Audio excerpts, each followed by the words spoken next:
सांगली जिल्ह्यातील खालापूर तालुक्यातील विटा शहरातील रणरागिणी या 8 मार्च महिला दिनानिमित्त औचित्य साधन सह्याद्री ट्रॅक्स श्री वैभव सर, श्री अजित सर, अथर्व यांच्या मार्गदर्शनाखाली आदिवासी गावातील समुद्र भागात असलेल्या बारी गावात सप्तपूर्ण या भागात महाराष्ट्र राज्यातील सर्वात उंच शिखर कळसूबाई या शिखरावर कळसूबाई या मंदिरास प्रदक्षिणा घालून आपलं कर्तव्य अत्यंत चांगलं पूर्ण केलं।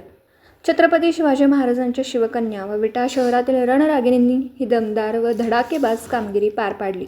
यामध्ये विटा पोलीस ठाणे वाहतूक नियंत्रण शाखेच्या वाहतूक महिला पोलीस कॉन्स्टेबल रुपाली चव्हाण, सीमा भिसे, अविंदा कांबळे, अर्चना थोरात, प्रतिभा काटकर, सीमा मोहिते, सविता निकम, भाग्यश्री ताळेकर, स्वाती अर्पण हे सर्व राहणार विटा यांनी सर्वात उंच शिखर गाठलं। यावेळी एक चांगला अनुभव यामधून शिकायला मिळाला। खरंच कळसूबाई शिखर गाठत असताना उन्हाची तीव्रता व दरीखोरा यासारख्या झाडेझुडपं, दाटवाट, सरळ टेकड अशा अनेक गोष्टींचा सामना करत हे शिखर पूर्ण केल्याचं या विटा शहरातील रणरागिणींनी पत्रकार शिराज शिकलगार यांच्याशी बोलताना सांगितलं।